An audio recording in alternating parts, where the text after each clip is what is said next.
The Habsburgs ruled as if their blood had been chosen by heaven, but beneath the prayers, portraits, and imperial ceremonies, one locked vault held a truth too dangerous for history.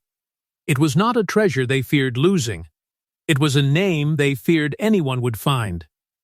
For generations, the Habsburgs did not simply inherit power, they turned inheritance into a sacred language. Their marriages were treaties. Their children were future borders. Their bloodline was treated like political scripture, repeated in court records, blessed by priests, protected by armies, and displayed as proof that empire itself had a family name. Every portrait, every ceremony, every whispered title was designed to say the same thing. This dynasty was unbroken, chosen, and untouchable. But the most dangerous threats to royal houses rarely come from enemies at the gates. Sometimes they are hidden inside the family tree. The biggest secret the Habsburgs tried to bury was not a lost battle, not a public humiliation, not even a forbidden romance that embarrassed the court. It was far more intimate than that, far more explosive. It was a hidden inheritance buried deep inside palace records, a truth so poisonous that even writing it down became an act of treason. Beneath the imperial chapel, away from the official archives and beyond the reach of ordinary clerks, there was said to be a vault reserved for the family's most private documents, not the polished version of history, the dangerous version, the version meant only for those trusted enough to protect the lie. Inside that forbidden vault were sealed papers that did not match the public story. Margins altered by careful hands. Names crossed out without explanation. A succession line that looked perfect above ground but fractured beneath the stone. And at the center of it all was one chilling phrase, spoken only in the safest rooms by priests, chamberlains, and elderly court women who had lived long enough to fear memory itself, the unlisted heir. That phrase was enough to terrify the imperial family more than revolution. Because revolution could be crushed, negotiated, or outlasted. But proof that the succession had been manipulated could not be defeated on a battlefield. It could turn loyalty into suspicion. It could make every crowned head look stolen. It could transform sacred blood into a crime scene. And there was proof. A silver reliquary, small enough to hide, heavy enough to matter. Inside it lay a birth ribbon, a baptismal note, and a broken seal that should never have survived. Someone had kept them. Someone had refused to let the child's name vanish. But the secret did not begin in the vault, it began years earlier. With a birth the palace announced as a tragedy before the child had even left the cradle. Before Vienna woke, the bells were ordered to remain silent. No public mourning was arranged, no portraits were commissioned, and no court bulletin carried the truth. The palace simply announced that a royal infant had died while behind another door. That same infant was breathing. The decision was made in the hour when power feels safest, before servants had begun carrying gossip through corridors, before rival relatives could ask questions, before the city could sense that something unnatural had happened behind imperial walls. This was not grief moving quietly through a royal household. It was control. A child had been born into a family where every cradle was watched like a throne in miniature, and this birth arrived at the worst possible moment. The empire was tense. Branches of the dynasty measured one another with polite smiles and hidden knives. Every son, every daughter, every baptismal name could tilt the future. And this baby, fragile as breath, carried a claim too dangerous to be allowed into daylight. The mother knew it almost at once. Not because anyone confessed, but because the room changed. The voices lowered too quickly. The physician would not meet her eyes. The priest's prayer sounded less like comfort and more like instruction. Then, the infant was taken away before her arms had truly learned the weight of him. She asked where he was. She asked why no one would bring him back. And the answers came wrapped in royal language: weakness, mercy, divine will, duty, words polished enough to hide cruelty. By dawn, signatures had begun turning the lie into law. Palace physicians wrote what they were told to write. Priests marked the record with trembling obedience. Officials pressed seals into paper as if wax could smother a heartbeat. The public story was simple. The child had been too frail. Heaven had called him back. The family would mourn privately. But the private truth was sharper. The infant's survival threatened the approved heir, and in a dynasty built on sacred order, an inconvenient child was more dangerous alive than dead. So they did not kill him. They did something colder. They erased him. They turned a living baby into a political inconvenience, a breath hidden behind locked doors, a name removed before anyone could love it openly. The mother was told silence was faith. Silence was loyalty. Silence was the price of protecting the family. Beneath those words sat the threat no one needed to say, speak, and lose everything. But not everyone obeyed completely. A nurse, shaken by what she had witnessed, saved a blood-marked christening cloth and hid it inside a silver reliquary. A tiny proof, a dangerous mercy, and while the palace trained the world to believe in death, the mother was forced to perform a grief she knew was false, mourning in public for a child whose cry still lived inside her memory. And as the palace perfected its lie, the mother began doing the one thing no dynasty can survive. She started keeping evidence. The court expected her to bow, pray, and disappear behind black silk. Instead, she began collecting fragments: a ribbon, a letter, a strand of hair, a name written where no name should be. To Vienna, she was grieving. In truth, she was building a case. Her mourning became a performance, so convincing that even those who watched her closely mistook discipline for surrender. She wore the sorrow they demanded of her. She accepted the prayers. She lowered her voice when the child was mentioned as dead. But behind every obedient gesture, something inside her hardened. The palace had stolen her son from the record, but it had not stolen her memory. And memory, in the hands of a desperate mother, could become sharper than any royal decree. She knew open rebellion would ruin her before it saved him. A cry in the wrong room, an accusation before the wrong witness, and the dynasty would bury her beside the lie. So she did not shout. She collected. Quietly, patiently, almost invisibly. Her private devotional objects became hiding places for forbidden truth. A prayer book held a folded note. A rosary case concealed a scrap of ribbon. Her jewel cabinet, once a symbol of status, became something far more dangerous, a secret archive disguised as grief. There, among mourning pieces meant to display loss, she hid what loss was never meant to keep. A miniature portrait of the child was sealed inside a brooch dark enough to pass as sorrowful ornament. To anyone else, it was a widow-like token of royal pain. To her, it was proof that the baby had a face, a body, a claim, a future. Her loyal confessor understood the risk and became the only soul brave enough to write what others had sworn to erase. In a coded religious ledger, beneath harmless phrases of devotion, he recorded the true baptism. Then came the secret updates. A servant from the distant estate. A line tucked inside a harmless letter. A report that the boy had survived fever, spoken his first words, grown strong under another name. Each message gave her hope and punished her at the same time. Her child lived, but lived without her. Palace officials began to notice. Mourning had ended, yet she refused to surrender certain jewels. Advisors circled her with velvet threats. One senior voice finally warned that motherhood must never outweigh empire.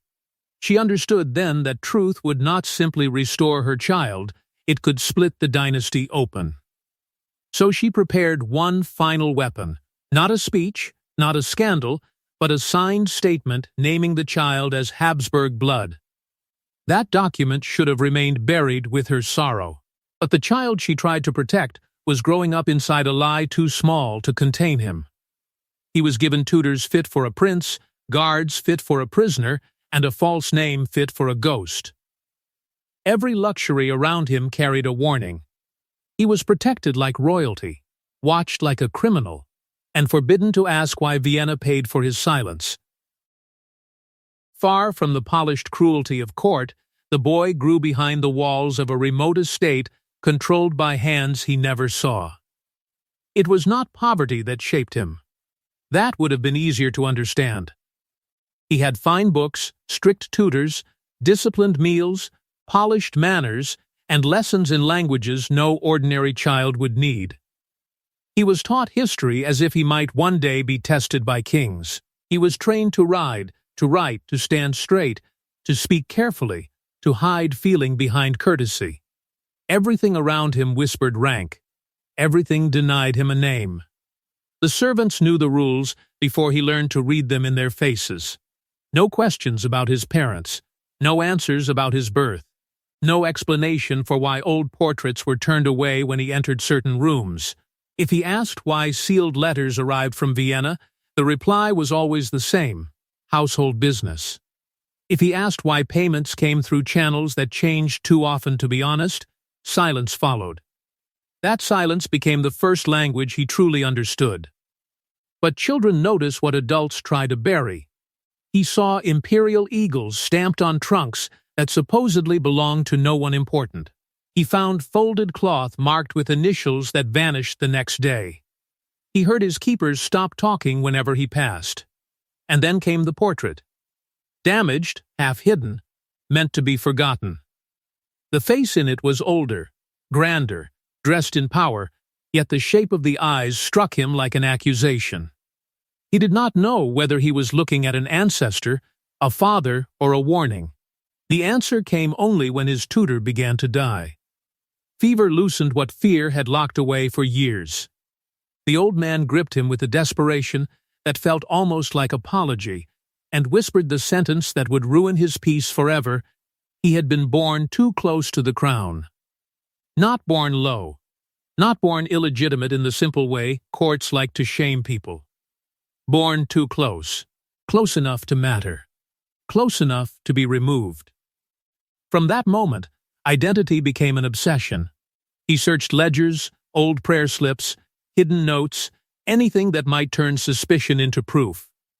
At last, he found a baptismal name tied to him like a buried spark. But a name without evidence was a blade without a handle. It could wound him more easily than it could free him. Confusion hardened into anger, anger sharpened into ambition, and the boy who had once wanted only answers began to understand that truth, once claimed, could become power. Because in Vienna, secrets do not stay personal for long eventually, someone realizes they can be used to make powerful people bleed. The first men to uncover the truth did not weep for the child. They smiled. To them, an erased heir was not a wound, it was leverage. If the succession could be questioned, the emperor could be cornered, and if the emperor could be cornered, the empire could be controlled. They were not rebels in torn coats or furious men shouting outside palace gates. They were polished ministers, quiet bankers, and ambitious nobles who understood that empires rarely collapse from one blow. They weaken first in ledgers, letters, and private rooms where loyalty is measured against opportunity. For years they had watched the imperial household with patient hunger, waiting for one mistake, one contradiction, one thread loose enough to pull. And when rumors of the nameless boy reached them, they did not see tragedy. They saw a door. The first clue came through money. Payments routed through estate accounts that should not have existed. Household expenses attached to no recognized prince, yet too generous for an ordinary ward. Then came the sealed correspondence, recalled whenever a clerk asked the wrong question. Then the death entry itself, cold and official, but strangely thin, missing the usual marks of ceremony. A baby declared dead, yet funds continued to move. A mourning record without a body seen by enough witnesses. A royal silence, too carefully maintained to be innocent. Soon, the faction knew what it needed. Not gossip. Proof. 3 pieces could shake the throne: the false death record, the true baptismal note, and whatever the mother had hidden among her jewels. With those, they would not need to storm Vienna. They could wound the succession in front of foreign envoys, force the emperor into concessions, and turn sacred blood into a public negotiation. So they sent intermediaries to the estate, not with threats at first, but with promises. Recognition, rank, revenge, a name spoken aloud. A place restored. The hidden heir listened, and for one dangerous moment, temptation moved through him like fire. These men were offering what the palace had denied him since birth. But he had learned too much from silence to trust sudden kindness. Every powerful hand that reached for him seemed less interested in his pain than in the damage his existence could cause. Still, the plan advanced. A grand ceremonial gathering was chosen, one crowded with diplomats, relatives, and witnesses too important to ignore. The secret would be released where denial would look like guilt. Yet Vienna began to sense the trap. Old servants vanished from familiar posts. Archive doors closed. Family letters were recalled under polite excuses. The court shifted from denial to containment, and the heir realized the truth he craved might arrive not as justice, but betrayal. So the Habsburgs reached for the oldest weapon of frightened dynasties, not confession, not mercy, but fire. Officially, it was an accident, a fallen candle, a careless clerk, a winter draft. But the flames chose their victims too perfectly. Baptismal records, private household ledgers, estate payments, and the one cabinet that could prove a dead baby had lived. By then, the palace no longer behaved like a family guarding sorrow. It behaved like a regime protecting a crime. Orders moved quietly, wrapped in polite language, and delivered through trusted mouths. Certain files were to be reviewed, certain ledgers were to be corrected, certain names were to be reconciled with the official record. But everyone close enough to understand the code knew what it meant. The past was being cleaned before it could testify. The timing was too perfect to be believed. On the very night the disputed records were requested for examination, smoke began rising from the private family archive. The rooms that burned were not random. They held the trail no dynasty wanted followed, estate payments linked to the hidden boy, chapel notes tied to a forbidden baptism. Household accounts that proved money had moved long after the infant was declared dead. Court officials rushed to explain it away. A candle, a clerk, a draft through old stone halls.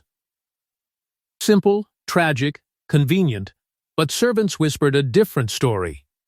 Locked doors had been opened before the smoke. Men who never handled archive keys had been seen near sealed cabinets, and when the ashes cooled, what survived was almost worse than what had vanished. The false death record was damaged, blackened at the edges but not destroyed. Enough remained to show contradictions, enough remained to invite questions, enough remained to suggest someone had tried to kill the document and failed. Then came the deeper betrayal. The true baptismal ledger disappeared from the chapel entirely. Not burned. Removed. That meant someone inside the church had chosen a side, or feared the palace more than God. The mother's jewel cabinet was searched soon after, every mourning piece handled with sudden official interest. Yet the brooch, the one that held the miniature portrait, was already gone.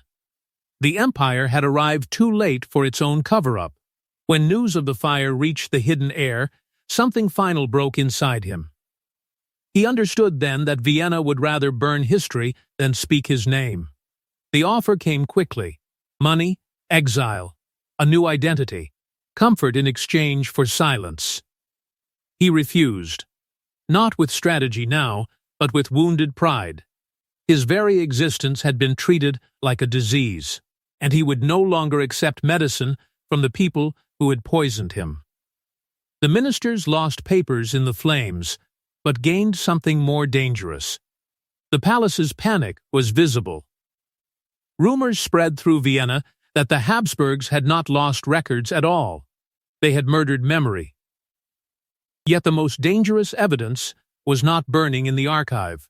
It was already moving through the palace, in the hands of someone the family never thought would betray them. She had been raised to protect the family myth, smile through ceremonies, and treat silence as inheritance. But when the mourning brooch came into her possession, she opened more than a jewel.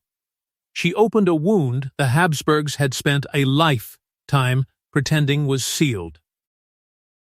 It reached her after the fire, passed through hands that knew enough to be afraid, but not enough to destroy it.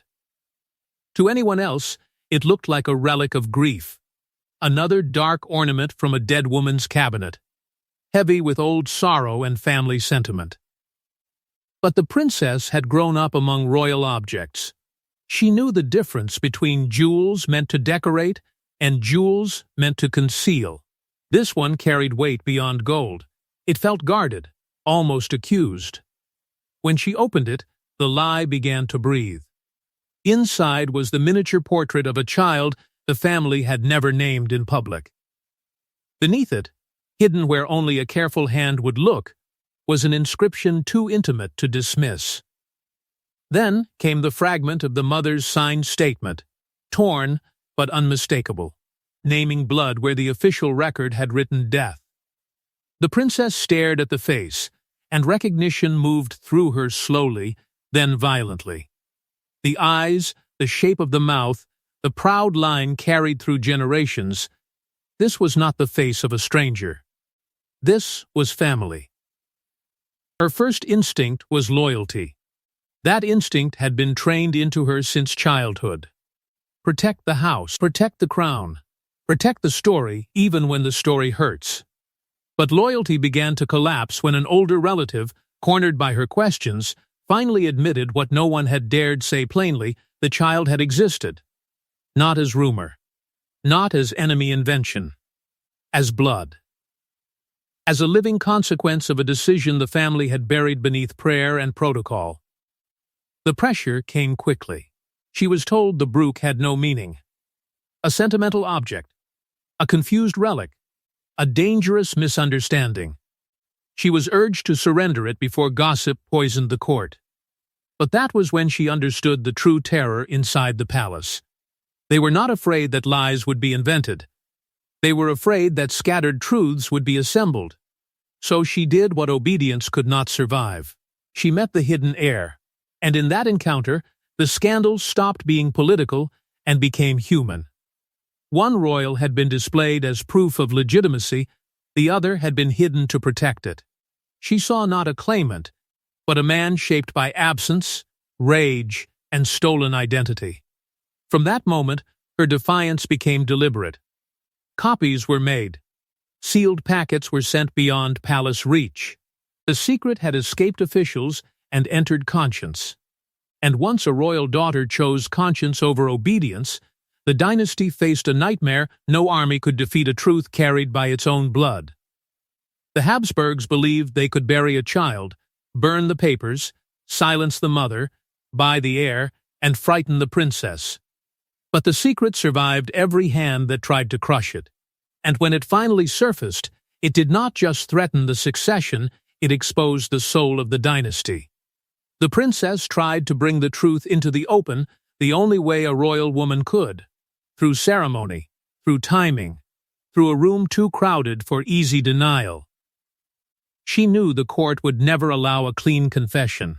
So, she chose a moment filled with witnesses, where every pause would matter and every interruption would look like fear. But the palace moved faster. Speeches were altered. Access was blocked. Names were avoided with almost violent precision. The scandal was not answered. It was smothered beneath protocol, music, blessings, and the polished cruelty of pretending nothing had happened. Yet something had changed. The hidden heir was never fully restored to the official record. No grand proclamation gave him back what had been stolen. No imperial hand publicly claimed him as blood. But inside the family, erasure no longer worked. They knew. He knew. The princess knew. And knowledge, once shared by enemies and relatives alike, becomes a second archive no fire can reach. The ministers, too, failed in their own way. They had wanted a weapon, not a wounded man. They wanted the secret to bend the emperor, not to honor the life buried beneath it. Their scheme proved one of the darkest truths of power. Even justice can be exploited by people who do not believe in it. The heir saw this clearly. He refused to become their puppet claimant, refused to let his stolen name be used as another chain. Instead, he left behind a final accusation sharper than any demand for a throne.